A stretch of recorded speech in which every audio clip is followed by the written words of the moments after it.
हाय बच्चों, इस वीडियो में हम 3.2 देखेंगे। लेकिन 3.2 को देखने से पहले बच्चों हम कसौटी देखेंगे। ठीक है, कसौटी क्या होता है तो इधर देखते हैं बच्चों। कसौटी जैसे पहला प्रश्न दिया है बच्चों, यहाँ पर दो त्रिभुज दे रखे हैं। तो ये दो त्रिभुजों को पता है कि इस गुणधर्म को कोण भुजा कोण कसौटी कहते हैं। कोण भुजा कोण मतलब कोण को शॉर्टकट में को बोलते हैं, भुजा को भू कहते हैं और कोण को को कहते हैं। तो कसौटी ऐसे लिखते हैं। लेकिन ऐसा क्यों लिखते हैं, डायग्राम से हम समझ लेते हैं। तो देखते हैं बच्चों, यहाँ पर त्रिभुज ABC दिया है, उसके बाद PQR दिया है। तो इस त्रिभुज में बच्चों अगर हम देखें कि ये वाला कोण B जो है कोण Q के सर्वांगसम है, क्योंकि दोनों कोण कहते हैं समान है। यहाँ पर भी जीरो है, यहाँ पर भी जीरो है, इसलिए ये क्या हो गया को। उसके बाद BC भुजा देखो, ये वाली भुजा ये QR भुजा के सर्वांगसम हो गई, इसलिए क्या हो गई ये भू। ठीक है, भू हो गई। उसके बाद भुजा के बाद उसके बाद क्या आया कोण, ये वाला कोण C कोण R के क्या है सर्वांगसम है। तो हम इसको कैसे पढ़ेंगे, को भू को। तो इस कसौटी को हम क्या कहते हैं, को भू को। ठीक है, दो को के बीच में क्या आना चाहिए, भू आनी चाहिए। जैसे यहाँ पे आ रखा है को भू को, तो इसे हम को भू को कसौटी कहते हैं। अब दूसरे त्रिभुज में देखते हैं बच्चों, त्रिभुज ABC और त्रिभुज PQR दे रखा है ना। तो इस त्रिभुज में इस गुणधर्म को हम क्या बोलते हैं, भुजा कोण भुजा कसौटी कहते हैं। तो भुजा को शॉर्टकट में भू, कोण को भुजा को भू, कसौटी ऐसा लिखते हैं। तो इसको भी हम बच्चों डायग्राम से पढ़ेंगे ऐसा क्यों कहते हैं इसके। अब देखो बच्चों, ये AB भुजा किसके सर्वांगसम है, PQ के सर्वांगसम है, तो भू हो गई है ना। उसके बाद भू के बाद देखो बीच में कोण आ गया, यानी कोण B कोण Q के सर्वांगसम है, ये वाला कोण इसके सर्वांगसम है, तो भू को के बाद ये BC भुजा देखिए, ये BC भुजा किसके सर्वांगसम है, QR के, डबल डबल है। तो हम इसको कैसे पढ़ेंगे, भू को भू, है ना। तो यहाँ पे लिख के दिखा रखा है इन्होंने कि इसको हम भू को भू कसौटी ऐसे लिखते हैं। अब उसके बाद बच्चों तीसरा देखते हैं डायग्राम। इस तीसरे डायग्राम बच्चों त्रिभुज ABC दिया है और त्रिभुज PQR दिखा है ना। तो यहाँ पर देखो AB भुजा जो है सर्वांगसम है PQ के, उसके बाद ये BC भुजा जो है सर्वांगसम किसके है, QR के, और CA भुजा किसके सर्वांगसम है, PR के। तो इस गुणधर्म को हम क्या बोलते हैं, भुजा भुजा कसौटी कहते हैं। यानी कि इसमें भू भू भू तीनों भुजाएं कैसी होती है, सर्वांगसम होती है। तो देखो ये वाली भुजा AB किसके सर्वांगसम है, PQ के, उसके बाद BC QR के और CA RP के। तीनों भुजाएं यानी भू भू भू ऐसे तीनों भुजाएं सर्वांगसम होने के कारण इसको हम भू भू कसौटी ऐसे लिखते हैं। अब चौथा डायग्राम देखते हैं बच्चों। इस त्रिभुज में देखेंगे तो ये बच्चों त्रिभुज है, यहाँ पर जो कोण बन रहा है L। ठीक है, ये L कोण मतलब 90 अंश का होता है। तो ये त्रिभुज कौन सा है बच्चों, 90 अंश का, जिसमें एक कोण होता है उसे हम समकोण त्रिभुज कहते हैं। ठीक है, तो दोनों त्रिभुज समकोण है। तो समकोण जिसमें त्रिभुज होता है उसको हम कर्ण भुजा कसौटी कहते हैं। तो देखते हैं यहाँ पर डायग्राम में 90 अंश के सामने वाली भुजा, 90 अंश के ये सामने वाली भुजा AC जो है यहाँ पे कर्ण है। तो कर्ण, ये कर्ण A Q किसके सर्वांगसम है, PR के, तो कर्ण हो गया। उसके बाद AB किसके सर्वांगसम है, PQ के।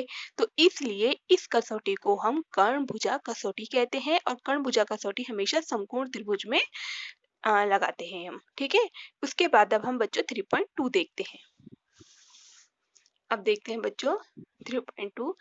नीचे दिए गए प्रत्येक उदाहरण में त्रिभुज की जोड़ियों के सर्वांगसम घटक एक जैसे चिन्ह से दर्शाए गए हैं। प्रत्येक जोड़ी के त्रिभुज किस कसौटी के आधार पर है, किस कसौटी के आधार पर सर्वांगसम है। तो हमें रिक्त स्थानों में कसौटी लिखनी है। तो पहला डायग्राम देखो, हमें दे रखा है त्रिभुज ABC और ये त्रिभुज PQR दे रखा है। तो इस त्रिभुज में देखते हैं हम AB भुजा किसके सर्वांगसम है, PQ के, BC भुजा किसके सर्वांगसम है, QR के, और ये CA भुजा किसके है, RP की। यानी कि इसकी देखो कौन सी कसौटी लगी है, भू भू भू। दोनों त्रिभुजों की भुजाएं तीनों कैसी है, सर्वांग सम है, इसलिए ऐसे पढ़ेंगे भू भू भू। तो यहाँ पे लिखेंगे बच्चों हम बॉक्स में भू भू कसौटी से, इसलिए ये त्रिभुज A B C P Q R के सर्वांग सम, ये जो वाला जो निशान है बीच का दो बराबर के निशान और लेटा हुआ एस, ये सर्वांग सम का चिन्ह है बच्चों। तो यहाँ पे कसौटी डैश डैश करके लिखना है, तो आपको भी यहाँ पर नोटबुक में भू भू कसौटी लिखना है, भू भू भू। ठीक है, अब उसके बाद दूसरा देखते हैं। दूसरे त्रिभुज में बच्चों एक्स वाई जेड दिया है और उसके बाद एल एम एन दिया है ना। तो एक्स वाई भुजा सर्वांग सम किसके, एल एम के, उसके बाद भुजा सर्वांग सम में पहले, उसके बाद ये कोण वाई किसके सर्वांग सम है, एम के, तो भू को, उसके बाद वाई जेड सर्वांग सम किसके, एम एन के। तो कैसे पढ़ेंगे इसको बच्चों, भू फिर बीच में कोण और फिर भुजा, तो कैसे लिखेंगे कसौटी, भू को भू। तो यहाँ पे हम लिखेंगे बच्चों भू भू भू से, भू को भू कसौटी से त्रिभुज एक्स वाई जेड त्रिभुज एल एम एन की क्या है, सर्वांग सम है। तो यहाँ पे लिखेंगे हम भू को भू। अब उसके बाद बच्चों तीसरा प्रश्न देखते हैं। तीसरे प्रश्न में बच्चों पी क्यू आर, त्रिभुज पी क्यू आर और उसके बाद त्रिभुज एस टी यू, इसमें देखते हैं। तो अब देखो बच्चों इसमें ये कोण P सर्वांग सम किसके, S के, और ये पी आर भुजा किसके सर्वांग सम, एस टी के, क्योंकि यहाँ पर भी दो बराबर के निशान है, यानी कि ये वाली भुजा ये वाले भुजा समान है, इनके सिंबल दिखा रखे हैं। उसके बाद कोण आर का सिंबल क्रॉस में है और कोण टी का सिंबल एक्स में, यानी ये कोण भी क्या है, सर्वांग सम है। तो पढ़ते वक्त कैसे पढ़ेंगे, को, फिर उसके बाद ये वाली क्या है बच्चों, भुजा यानी कि भू, और उसके बाद कोण मतलब को, तो को भू को। तो यहाँ पे हम लिखते वक्त लिखेंगे को भू को कसौटी से त्रिभुज पी आर क्यू किसके सर्वांग सम है, त्रिभुज एस टी यू के। तो यहाँ पे हम लिखेंगे बच्चों को भू और को कसौटी से। अब उसके बाद चौथा प्रश्न देखते हैं बच्चों। ये त्रिभुज आपको क्या दे रखा है, एल एम एन और पी टी आर। तो यहाँ पे मैंने आपको बच्चों बताया था अभी पढ़ाते वक्त कि ये जो एल का निशान है बच्चों, एल मतलब क्या है, ये 90 अंश का कोण है। तो 90 कोण मतलब कौन सा होता है, समकोण त्रिभुज। समकोण त्रिभुज के सामने वाली भुजा क्या होती है बच्चों, कर्ण होती है। तो यहाँ पे कर्ण क्या है, एल एन। तो ये एल एन जो किसके सर्वांग सम है, पी आर के यानी कि कर्ण, और एल एम ये वाली भुजा किसके सर्वांग सम है, टी पी के। तो मैंने आपको बताया था जब समकोण त्रिभुज होता है तो समकोण त्रिभुज में हमेशा जो कसौटी लगती है कौन सी लगती है, कर्ण और भुजा।